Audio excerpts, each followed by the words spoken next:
امام نے کہا کہ میں امت کی اصلاح کے لیے جا رہا ہوں، اس کا مطلب امام نے بتایا ہے کہ حسین صرف شیعوں کا امام نہیں ہے، حسین صرف کسی انجمن کا امام نہیں ہے، حسین صرف کسی فرقے کا امام نہیں ہے، بلکہ حسین امت مسلمہ کا امام ہے۔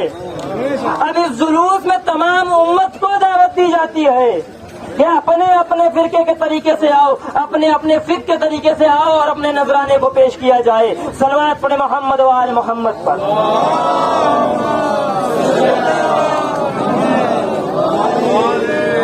اب وقت کے امام کو کیسے پہچانا جائے؟ امام کس کا ہے؟ پہلے یہ دیکھو، یوم ندعو کل اناس بامامہم، ہر ایک کو اس کے امام کے ساتھ بلایا جائے گا۔ اب جوانوں سے مخاطب ہوں، اب وقت کے امام کو پہچانا کیسے جائے؟ وقت کے امام کو کیسے پہچانا جائے؟ امام پہلے یہ دیکھو کہ امام کس کا امام ہے۔ امام وقت کا امام ہے، تاریخ اسلام کا امام نہیں ہے، حاضر اسلام کا امام ہے۔ اب اگر وقت کا امام ہے تو پہلے آج کے وقت کی ضرورتوں کو سمجھنا پڑے گا، آج کے وقت کو سمجھنا پڑے گا، اور جب ہمیں آج کا وقت سمجھ میں آ جائے گا تو ہمیں وقت کا امام سمجھ میں آئے گا۔ مجھے بتائیے، آج آپ اپنا ایکسپیرینس بتائیے، گھر جا کے ذرا خود سوچیے گا، جب ہم انسٹاگرام پہ ریلز دیکھنا شروع کرتے ہیں، جب ہم ریلز ایسے اوپر کرتے اسکرول کرتے جاتے ہیں تو پتہ ہی نہیں چلتا آج کے جوان کو کہ 4 سے کب 5 بج گئے، 5 سے کب 6 بج گئے۔ تو جس جوان کو انسٹاگرام کی ریلز دیکھتے ہوئے وقت کا نہ پتہ چلے گا کب 4 گزر گیا 5 آ گیا، تو کیسے پتہ چلے گا کہ وقت کا امام اس کے سامنے سے آ کے گزر جائے گا؟ پہلے امام کو پہچاننے سے پہلے آج کے وقت کو پہچاننا ضروری ہے۔ تو آج کے وقت کو پہچاننا کیسے ضروری ہے؟ آج کا وقت کتنا ضروری ہے، کتنی ضرورتیں ہیں۔ What we have done for our society, ہم نے اپنی سوسائٹی کے لیے کیا ہے۔ اب مجھے یہ نہ کوئی بتائے کہ مولانا خادم حسین شیرازی آپ کے اجداد نے یہ کام کیا، ہمارے اجداد وہ تھے جنہوں نے یہ کام کیا۔ بھائی ہمارے اور آپ کے اجداد نے جو کیا سو کیا، ہم نے کیا کیا کہ کل ہماری نسل بھی آ کر کے کہے کہ ہمارے اجداد نے یہ کیا؟ ہم نے کچھ کیا ہے؟ What we have done for our society, ہم نے کیا اپنی سوسائٹی کے لیے؟ ذرا یہ سوال کا جواب مجھے یہاں نہیں چاہیے، نہ مجھے اس سوال کا جواب دیے، آپ خود اپنے آپ کو اس سوال کا جواب دیجئے۔ آپ خود سوچئے کہ ہم نے اپنی سوسائٹی کے لیے کیا کیا۔ آج میں اس وقت شیعہ یوتھ فیڈریشن میں بنا رہا ہوں۔ اس شیعہ یوتھ فیڈریشن کا ایک مقصد ہے۔ مقصد کیا ہے؟ جو بہت ساری کنٹروورسی میں ہماری یوتھ جدا ہو رہی ہے، ٹوٹ رہی ہے، اسے ایک پلیٹ فارم پہ لانے کے لیے۔ نہ تو اس فیڈریشن کا تعلق کسی انجمن سے ہے، نہ کسی پراپرٹی سے ہے، بلکہ اس فیڈریشن کا تعلق شیعہ یوتھ فیڈریشن کا تعلق ہے تو صرف اور صرف ایجوکیشن ہے اور مورلائزیشن ہے۔ اور ایجوکیشن کیوں ہے؟ ماڈرن ایجوکیشن کتنی ضروری ہے۔ اسلامک ایجوکیشن اور ماڈرن ایجوکیشن میں کوئی فرق نہیں ہے، دونوں ایک ہی ہے۔ آپ مجھے بتائیں، آج کا جو جوان ہے، آج جو مکتب جاتا ہے تو کتابوں کو سینے سے لگا کے جاتا ہے، مگر جب ایک کیمسٹری کی کتاب اٹھاتا ہے تو افسوس اس بات کا کہ گھر پہ آ کے پھینک دیتا ہے۔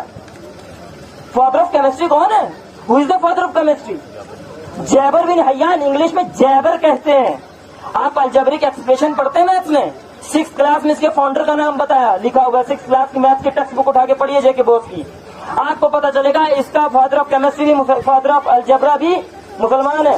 مسلمانوں نے دنیا کو سائنٹسٹ بنایا ہے، دنیا کو جینا سکھایا ہے، اور امت اس طرح کی ہو گئی ہے کہ امت علم کے میدان میں آج کے دور میں میں یہ دیکھ رہا ہوں کہ ہمارا قوم کا جو دبدبا تھا ہر فیلڈ میں، ایڈمنسٹریشن میں ہماری قوم کے، ڈی سی ہماری قوم کا، ایس پی ہماری قوم کا، ایس ڈی او ہماری قوم کا، ہر محکمے میں، ہر فیلڈ میں ہماری قوم کا ملازم تھا، مگر آج میں یہ دیکھ رہا ہوں کہ آنے والے 5 سال کے بعد ہماری قوم ایڈمنسٹریشن میں نہیں ہوگی، ہماری کوئی آواز نہیں ہوگا ایڈمنسٹریشن میں۔ اس کی وجہ کیا ہے؟ اس کی وجہ یہ ہے کہ ہم نے انگلش پڑھنا چھوڑ دی ہے۔ میں نے سروے کیا اپنی فیڈریشن کے تھرو، میں نے سروے کیا اور یہ دیکھا میں نے اپنی قوم بس زحمت تمام ہے، دیکھا کہ ہماری یوتھ پرشین کے پیچھے جا رہی ہے، پرشین سیکھنے کے لیے جا رہی ہے۔ دیکھیے پرشین سیکھنا مجھ پہ واجب ہے، کیوں؟ اس لیے کہ میرا سلیبس پرشین میں، یا اس بچے پہ واجب ہے جس نے پی ایچ ڈی کرنی ہے۔ تقلید ایران کی نہیں ہے، بہت بڑا جملہ کہہ رہا ہوں، تقلید ایران کی نہیں ہے، تقلید رہبر کی ہے۔ ہم نے ایران کی تقلید نہیں کرنی، ہم اس کلچر کو، ہم اپنے کلچر کو چھوڑ چکے ہیں۔ مجھے فخر ہے گجر برادری پہ کہ اگر ان کے پاس اسکارپیو بھی ہو تو آپ کسی فنکشن میں بھی چلے جائیں تو سر سے پگڑی نہیں اتارتے، اور ہم سادات نے اپنا کلچر چھوڑ دیا، کلچر کو ہم نے چھوڑ دیا، اڈاپٹ کیا۔ ہم نے کس کے کلچر کو اڈاپٹ کیا؟ مجھے بتائیے، آج ہر جوان پرنا رکھنے کی کوشش کر رہا ہے، کتنے منٹ لگتے ہیں ایک جوان کو؟ کیونکہ ہمارا کلچر نہیں ہے، کتنے منٹ لگتے ہیں پرنے رکھنے میں؟ میں نے سروے کیا تو ہر اکثر جوان نے کہا مولانا صاحب 10 سے 15 منٹ۔ اس 15 منٹ میں یہ جوان اپنے سلیبس کا، طالب علم اپنے مکتب کی کتابوں کا 2 صفحہ پڑھ سکتا تھا. اور وہیں جو ہمارا کلچر ہے، ہمارا کلچر کیا ہے؟ شال اوڑھنا. شال اوڑھنے میں کتنا وقت لگتا ہے؟ صرف 10 سے 15 سیکنڈ.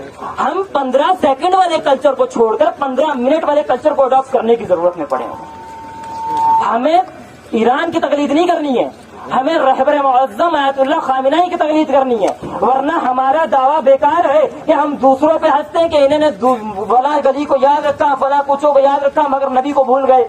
ہم نے کیا کیا؟ ہم نے ایران کو یاد رکھا، انقلاب کو یاد رکھا، مگر رہبر کو بھول گئے.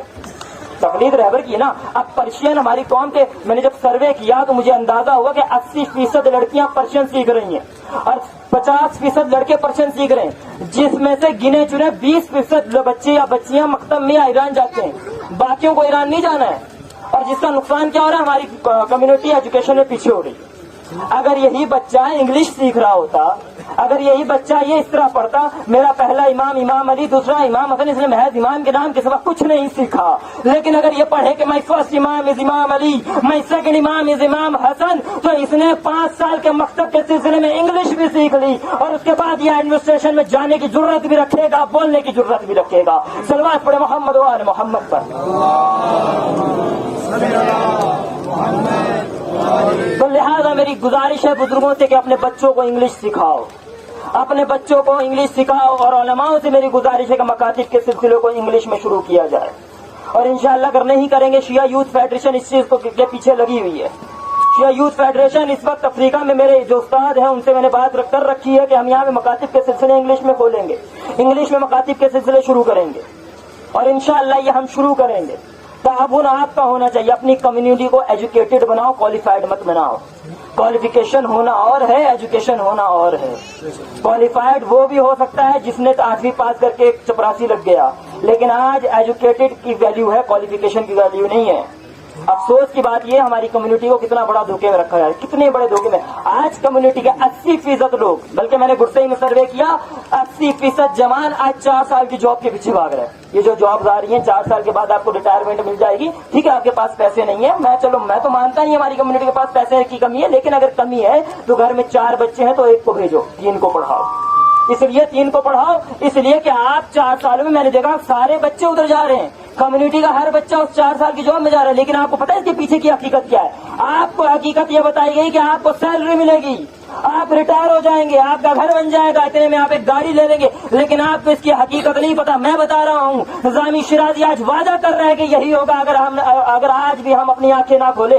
4 سال تک ہم جاب کریں گے، 4 سال کے بعد جب ہم واپس آئیں گے دوسری قومیں پڑھ لکھ کر IAS اور KS آفیسر بن جائے گی. ہم ریٹائر ہو کے ہماری نسل ایفیڈیوٹ کو پاس کرانے کے لیے کورٹ کے چکر کاٹتی رہے گی. صلوات پڑھے محمد و آل محمد. اپنے بچوں کو پڑھائیں، اپنی قوم کو تعلیم دی جائے. میرے نزدیک قوم شیعہ نہیں ہے، میرے نزدیک قوم سنت، میرے نزدیک قوم امت ہے.